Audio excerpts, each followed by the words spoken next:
Hello, everyone. My name is Donna McLeod, and I'm the president of CANI Community Action Network Initiatives, and we are a 501c3 nonprofit organization. And our mission is to initiate grassroots activities that promote civic engagement and life coaching skills that basically advances the community. Today, we want to talk about how civic leads to civility and democracy in action. I'm going to share my screen and we'll go through these slides. And I hope you learned something and I hope this information is valuable. Thank you.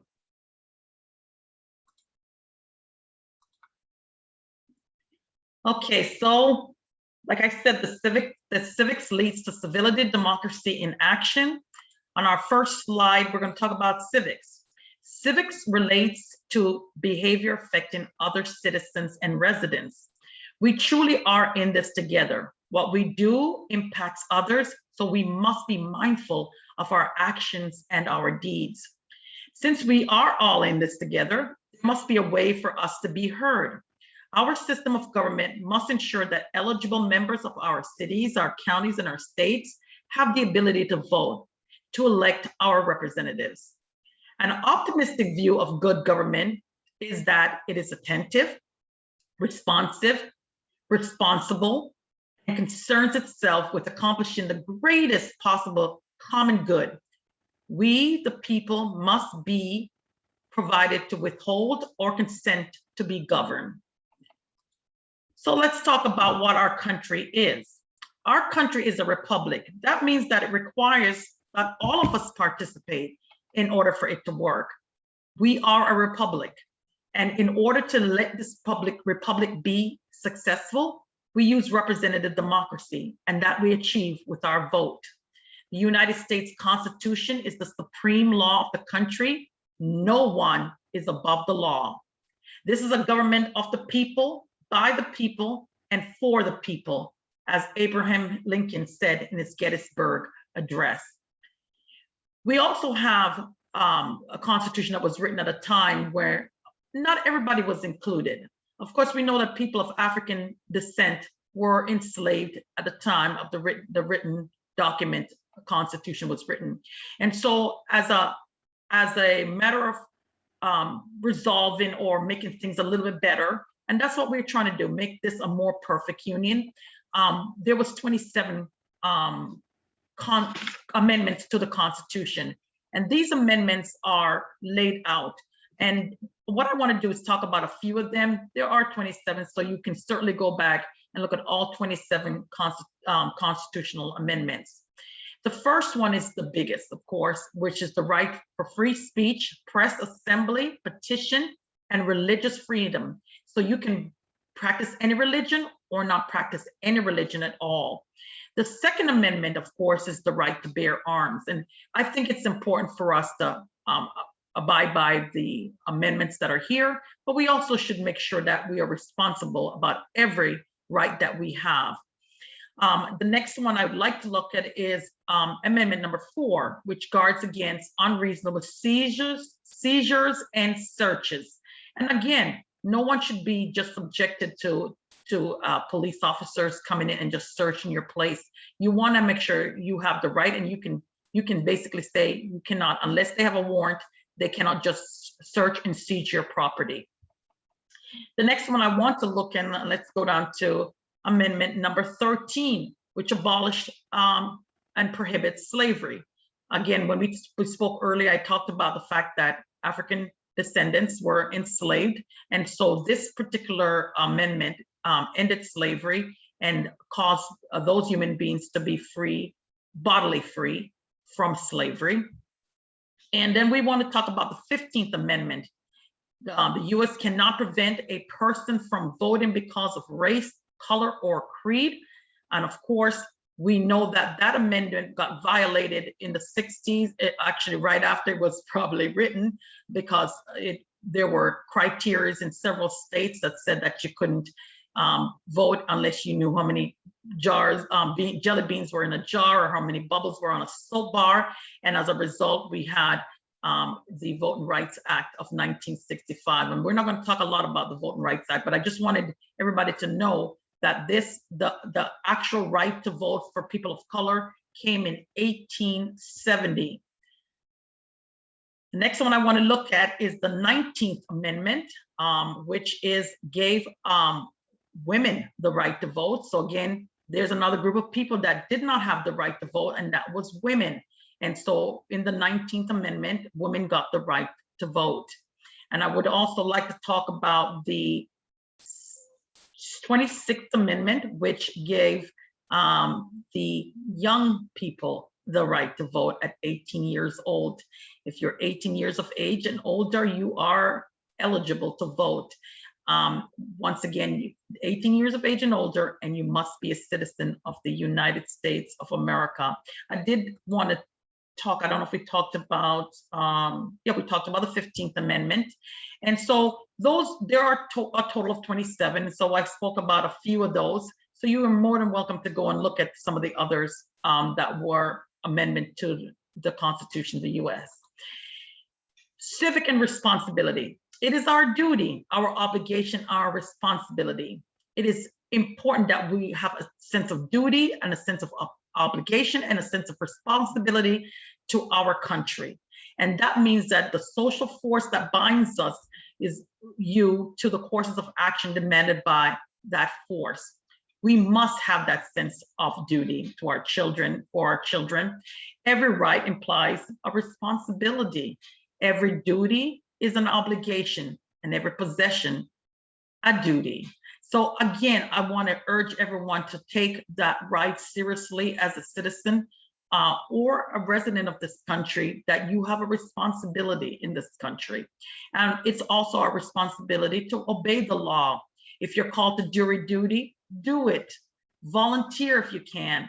Pay taxes. I know a lot of people don't like to pay taxes, but we also contribute to a lot of services that we use and we don't even think about it, like driving on a nice paved road. Our schools are all paid for through our taxes, so all of our kids can get educated, which benefits all of us, because if you like your Social Security, then you also want the children to grow up and participate in the workforce so that we can get our Social Security. Serve in the military, you know, that is an honorable thing to serve to protect this country. And of course, to vote. Vote is very, very important, because all of us that are citizens of this country have that ability and that right. And as long as you're registered to vote, you can vote.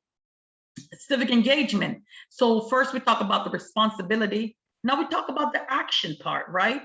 It's about action. People working to improve and maintain the structure of our community and our society. Encouragement of the general public to become involved in the political process and the issues that affect them. Let's talk about what is politics. It's really about persuasion, right? So when somebody runs for office, they run to basically say, I'm the best person to represent you. And they have to give you a good argument or a good reason for why they should be the person to represent you. For complete transparency, as I'm doing this recording, I am a state representative. I have been elected. I was elected in 2018 and I'm re-elected in 2020. And I truly believe in public service. And I've been through the political process. But once I'm elected, it's about governing, right? What do you pay taxes? I think you pay taxes to make sure that we all kind of have services that we don't have to pay for on a regular basis. Like, you know, just like you have your electrical bill or your water bill, every month you have to pay that. With this process of basic collection of taxes, you get an opportunity to provide services that you don't have to pay for daily. And that would be a return on your investment. And that's why you want to elect people that are at the table, that really truly believe in serving you and ensuring that your tax dollars, you get a return on investment in the services that are provided by your city, county, or your state. The next thing we want to talk about is the three branches of government. There's a federal level government, the three branches. There's a county and there's your city, three branches of government. And each one of them have three branches of government. Let's start with the federal government. So the federal government has a legislative, an executive, and a judicial branch. In the legislative branch, we make laws. They make laws. They approve presidential appointments. There's usually 2 senators in the Senate. So usually the legislative branch is made up of a House of Representatives and the Senate. The members of Congress is based on population. So those are a larger group. And when you talk about in the House of Representatives, also the legislative branch is the purse of the country. So they are the ones that basically spend our tax dollars on our behalf. And so they're a very important branch of government. The executive branch, they sign, the executor at the federal level would be your president, and they would be able to sign a bill into law. They veto laws, they pardon people, they appoint federal judges, and they're elected every 4 years. The judicial branch decides if, and there are federal judges and there's also the Supreme Court. So the federal judges will do a lot of the same things, but the Supreme Court is the one that decides if the laws are constitutional. They're usually appointed by the president, the president of the party that's elected. There's 9 justices currently, and they can also overturn rulings by another judge. So you can see the 3 branches of government federally. And we already talked about most of the stuff that goes on with those 3 branches of government. For the legislative branch, there are 435 members. In the Senate, there's 100 members, and that's 2 senators per each state. So we have 50 states, and if there's 2 senators per state, that means the total of 100 senators. So that makes up our Congress. That's what, 535 members in Congress.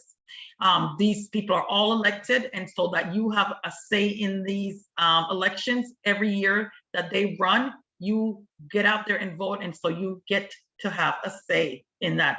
And that's a mighty powerful thing to have, is that power of the vote.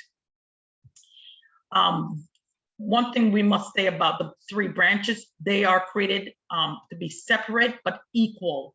So no one has more power than the other, and they can check and balance each other. So let's talk about what is the responsibility of the federal government. They print money.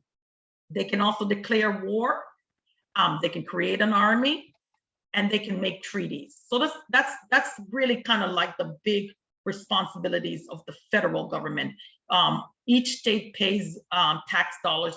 Part of it goes to the federal government in order for them to do federal government services, and they have to fund those services at each of the state. So let's talk about the 3 branches of government in our local state government, right? So in our local government, we're talking about 3 branches as well. The executive branch is usually the governor. The legislative branch, just like in Congress, we've got senators and representatives at the state level. And also we have judges that are usually elected at the state level as well. So there's 3 branches of government, even at the state level. So let's talk about the state itself. The state legislative branch has 180 members in the House of Representatives. That's what we're at right now, 180 members. I happen to be right now one of the 180 members. We have 56 senators, Georgia senators, and all of us work to make sure that we have laws on the books that really affect people positively. That is our goal, or to make sure that things don't get out of control. We also we fund the state government, and we basically have a budget for the state, and we disperse the money to each of the counties. We have 159 counties in the state of Georgia, and this is mainly because we are in the state of Georgia right now. Our organization is based out of Georgia, but each of the state, all 50 states, have their own requirements as well. Judges are usually deemed as nonpartisan when they run for office. So again, you want to know exactly what's going on, what that judge responsibility is. Judicial branch is probably the least known, and the part that most people have difficulties with, simply because the branches aren't political. They're supposed to be non-partisan, but it's important who sits on the bench and how they rule based on the law, and also where they have some kind of leverage to be able to preside over a case or somebody who's done wrong, they can also use your some discretion, and that's important to know about the judges. But all of these branches are important. Do your homework, find out each and every candidate that's running, what do they stand for? Even judicial candidates, once you know their name, you can go and see their platform and see what exactly does that particular judge will be able to do in your county or in your, mostly in your county and the state, because we have state judges as well. The next thing I want to talk about is what happens at the state? What responsibilities does the state have? Where we talked about where the federal government prints money. Well, here's what the state's dollars are used for. Most of our money is used for schooling and education.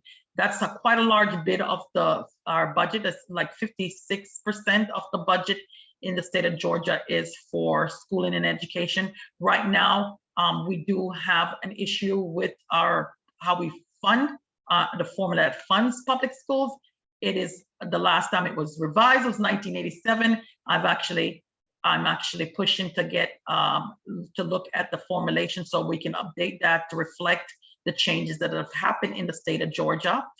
Providing police, that's something the state and the counties are responsible for. County protection, so policing at the county level, the city level, and the state level. We have state troopers. We have sometimes each city having their own police force and each county having their own police force. We also have fire under this, which is we, the taxpayer, pay for all of these measures. So we have these services provided for us. Those are all services that we're willing to pay for. They issue driver's license, they approve zoning and land use. Tax dollars are distributed and collected at the state level. There's the sources of collection for your taxes is income, sales, property, and sometimes fees. And businesses also have a responsibility to pay their fair share of the taxes. So let's go down to the Gwinnett County structure. We have a city and the city council members and a mayor. The mayor is the executive branch. The city council members are your legislative branch. Once again, we do have judges at the city levels as well. We got the county in Gwinnett County. We have chairperson who's elected, and then 4 elected commissioners. And the executor would be the chairperson or chairwoman or chairman. And then of course, your legislators would be kind of like the commissioners, and they would make ordinance for the county and the mayors and the council people will make ordinance for the city. The school board there's 5 elected officials at the school board level. And again, they make the policies. The superintendent and the board make the policies for education.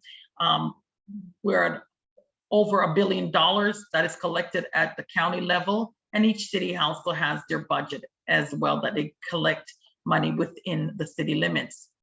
I wanted to talk a bit about presidential turnout in elections. Let me see. No, let's talk about types of civic engagement first before we go any further. You've got civic, electoral, and political voice. Of course, it's civically, you can start a community problem solving group, regular volunteering, non-electoral organization, active membership in a group or association. You can fundraise for a walk, a run, and fundraise for a cause. You can run for office. Electorally, you make sure you vote in all elections, register a voter, encourage others to vote. You can wear campaign buttons, signs.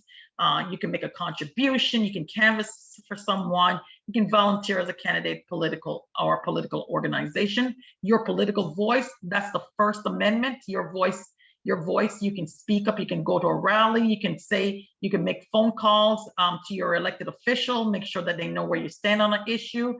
You can contact the print media, broadcast media, you can protest, you can start or sign petitions, boycotting, run for political office. So those are all ways to exercise your rights in a representative democracy and a constitutional democracy.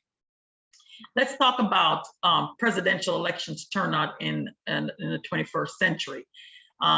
And let's look at since 2000, as you can see, 56.6 turnout, where we had 62.1 in 2004, 2008, 63.7, 2012, 60%, and we dropped off from the 2008 election. We dropped off again in 2016 to 55.4%, but look at 2020.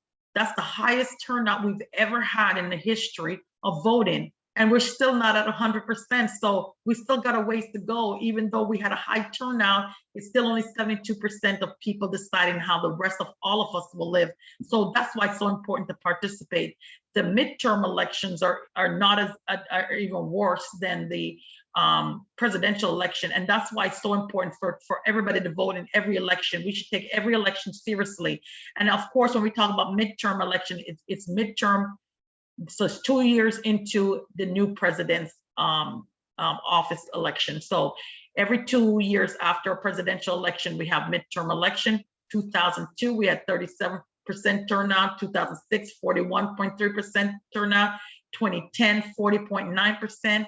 2014, 36.4%. And of course, 2018 was the highest at 48%. And that's not even 50%. So we've got a long way to go.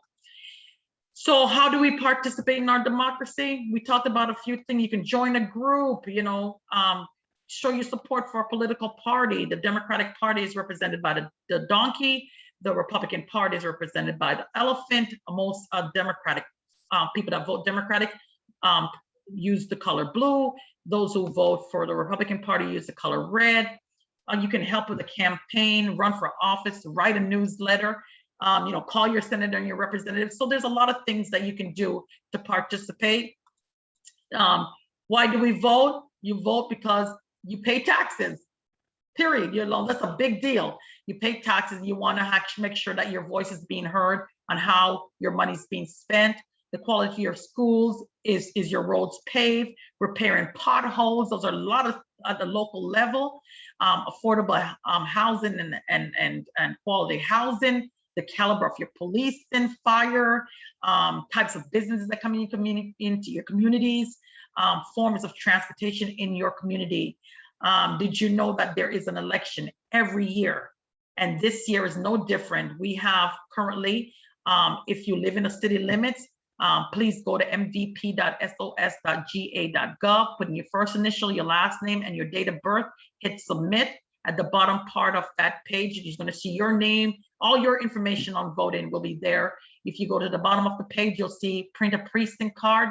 If you open that precinct card, you should be able to see if you live in the city limits of the city you live in. I live in Lawrenceville, but unfortunately, I do not live in the city limits of Lawrenceville, so I cannot vote in this election. But if you do live in the city limits of your city, then you want to get out there and you want to vote. You want to make sure that you vote and support a candidate that you think will be good and will act on your best interest to make sure that your money is spent on your behalf. So, and you can check your dates and time for your election dates and time, early voting, all of that on a county, on your city website. So each city should have a website and they will provide that information for you.